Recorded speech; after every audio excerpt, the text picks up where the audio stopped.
Hello everyone and welcome to WhiskyWars and to a very special episode of the NeckPour and a little bit of a celebration. So I'm welcoming the new decade. I'm feeling very old, I have to say. Don't be offended, some people out there, but I remember starting this channel when I was 25 years old. So to welcome the new decade, wow. Yeah, it's been almost 5 years. Time is ticking. Time is certainly ticking on. My last big whiskey purchase is a celebration for me, as many of you guys know, was the Laphroaig 16 because I simply love Laphroaig. And the next one that I wanted for a celebration, and this is an age celebration, was a Ledaig and the 18-year-old Ledaig, and that's the one that we have today. So this is a peated Tobermory. I was just blown away with the Ledaig 10. I really was. I love that whiskey, and for me, it's considerably better than the Talisker 10. Don't hate me. I know Talisker has a huge following and they produce some really good whiskies, but some actually pretty poor ones as well, I have to say, in my opinion. But Ledaig, to be honest, I've not had a bad Ledaig so far, but my favourite, I've had the Sinclair series, the Rioja cask, the 10-year-old, the 9-year-old cask strength, which has finished all its life in Bordeaux casks. And I think I preferred the 10 the most. But I did like that cask strength. So this one has always been firmly on the list. There is some sherry influence in here.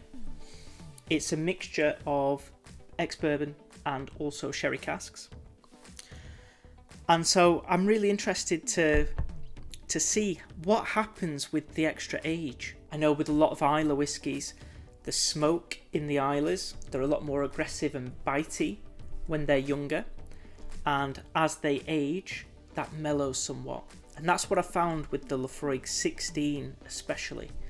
But I love that mellowing of it. I know it's not everyone's cup of tea, which is why with Islay the beauty is you can have really affordable young whiskies that taste great. But I do actually like them quite aged as well. I like that soft, refined smoke. It's where my taste palette is merging to. So let's see what happens with, remember, this is an island whiskey. And I'll just touch on the price actually, just before I dig into this whiskey. So I actually picked this up, it was on a recent offer for £81 in the UK. But actually it's £95 to £100 now, RRP. A couple of years ago when I really wanted this, it was £80 RRP. So the markets are getting quite scary, but they have been getting scary for the last 18 months or so. I still think for an 18-year-old, good value, especially when we see Laphroaig 18, Redbreast 18, Talisker 18, Port Charlotte 18. They're all £180. The Kilchoman 16, I think, is like £220. It's getting scary, so credit to Ledaig, and thankfully to Ledaig, it still allowed me to try some 18-year-old whiskies.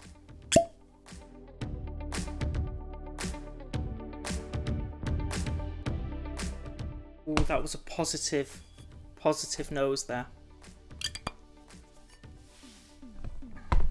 Definitely got sherry cask influence straight away.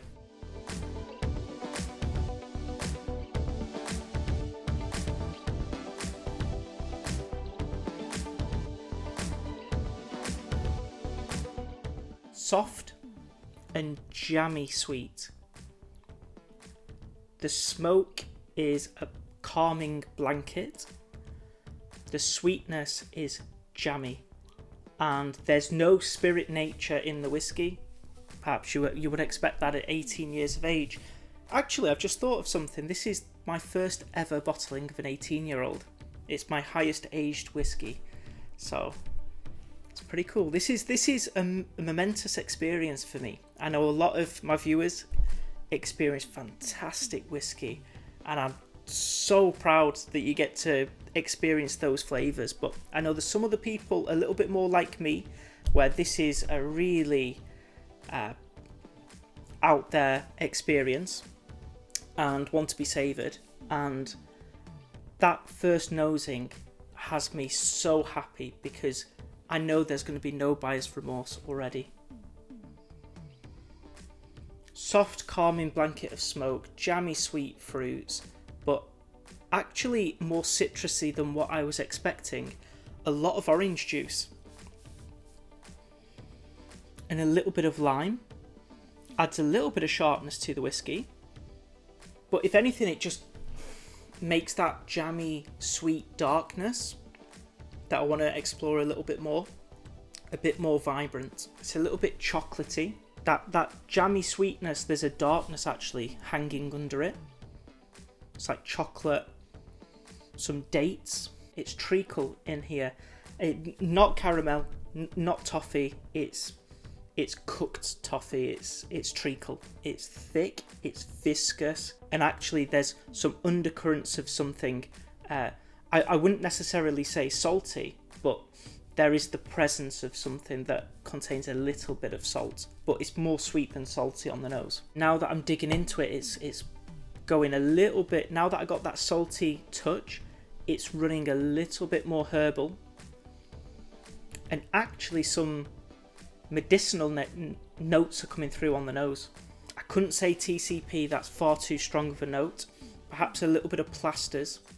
100% medicinal notes there, 100%. With that lime juice, but no menthol, no eucalyptus. Something herbal though, maybe a little bit of thyme.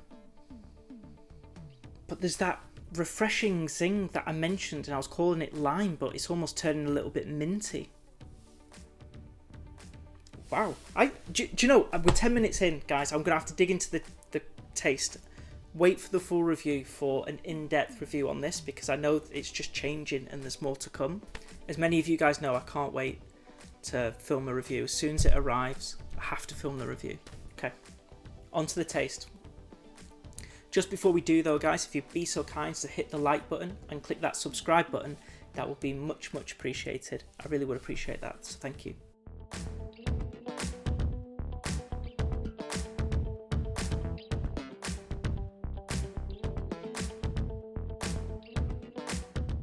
The taste brings me all the way back to Ledaig 10. I still have a little bit left. I will record a Whiskey War of the 2 actually, which should be quite exciting actually to do, but I'm starting to get reminded of that. What does that remind me of? The saltiness come through a lot more than the nose suggested. It got more smoky, but I was thinking more chimney soot, more dirty, earthy. I can't say aggression, but more ruggedness coming through on the taste. Absolutely. I have to say though, the way the sherry cask plays on the taste, of course, just a neck pour so far, so it could change and open up, but just the way that sherry cask is playing with it, what I love is it doesn't dominate the whiskey, but it's always there. But it just softens and adds sweetness to Ledaig, and I really like that. To describe this so far, I would sort of say, imagine a softened out, more mature Ledaig 10 without the aggression, still with the smoke and the salty minerally qualities. A lot of minerally qualities in this whiskey, but then just blend in that, but effortlessly blend it in this sort of cooked toffee sauce, treacle, a little bit of chocolate, and some, again, there's a jammy fruit in here, but I can't pinpoint what it is because it doesn't dominate it. It's in there, and it's just really well worked and blended. But minerals for sure, like slate, pebbles on the beach. I don't know why I'm thinking like that. I think just the salty, minerally aspect coming through. This is exciting, this is really pleasant, and this is a big firm thumbs up. I have to say, because I have made this mistake once or twice before, this has been a really good birthday gift to myself. I was debating whether to go through with this, I have to be honest, because it is a large sum of money to spend on a bottle of whiskey. But I think in the current climate, for an 18-year-old of this quality and this flavour profile, you have to treat yourself every now and then. And I'm really, really glad and happy that I have done. And if any of you guys are sitting on the fence, a little bit like me, maybe, when it comes to spending a good amount of money on a whiskey, I would suggest, first things first, buy the Ledaig 10. 30, it was actually on sale for £32 last week, but you will always find it for £36 to £40.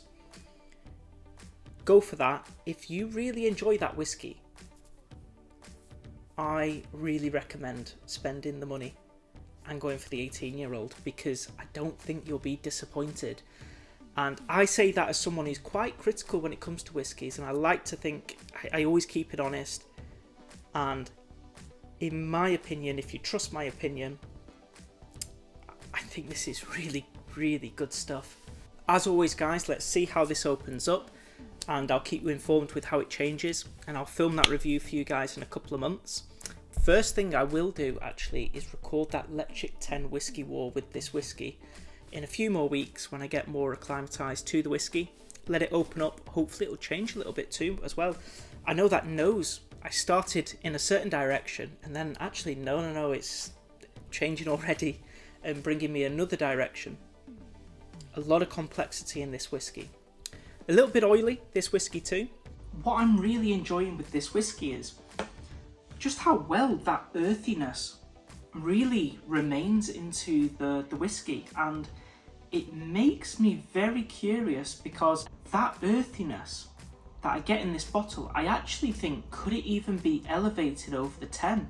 I think the 10 perhaps has a little bit more smoke, more salt, more mineral essence to the whiskey, a bit more sharp and aggressive, punchy, but I'm not, and it does have an earthy quality, but I actually think the earthiness has developed really interestingly with this whiskey, more than the 10. So whereas you would think an Islay, everything just gets more gentle and more refined and more elegant.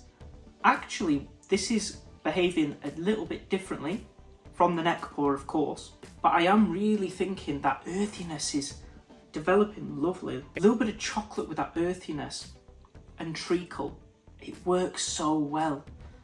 The nose sweeter than the taste, but that taste, the earthiness comes out a bit more. And it was just something that I was thinking about, because and when I say earthiness, fallen leaves, yes, but actually a little bit of like mossiness as well. That damp, wet, soaked earth really coming through. Heavenly nose. Heavenly nose. I've actually bought a couple of whiskies recently that the nose is like 9 out of 10s. Sensational. And the taste just drops off. It's 6.5, 7s out of 10s. And this one, although the taste is different to the nose so far, it's still at a really, really high level. Yeah, this is, if I could give 2 thumbs up right now, I'll do it. 2 thumbs up. This is sensational stuff. Okay guys, I'm going to leave it there. Hopefully this is recorded. I'm not sure if it has. I'll find out when I've finished this. So I'll just wrap up now, guys, if you don't mind. Let me know in the comments down below, guys, if you've had this whiskey and what your thoughts on it. I know this is really popular in the community for a reason. In my opinion, now that I've tried it, it's fully justified. Thank you so much for watching this episode of the NeckPour, guys. It is my 30th birthday as well. I am now in my 30s and I have to grow up. Damn. Thank you so much for watching this video, guys, and I hope to see you all for the next Whiskey War. Oh, just quickly, just before I forget, I also picked up another whiskey, which I'm not going to review after this because this is peated and this isn't. but I will review it tomorrow morning. So this is coming next. So make sure you subscribe to the channel, guys, because this is a whiskey that I've also wanted for a long time. Same distillery, but unpeated. So this is Tobermory, their 12-year-old, which is basically their standard release for Tobermory. Gently sweet, unpeated, and floral. Really, really excited.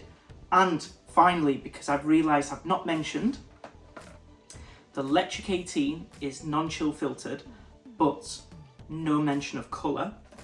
And interestingly, if I open this up, on the box it doesn't mention the colour, like the Ledaig, but on the label it says no added colour, non-chill filtered.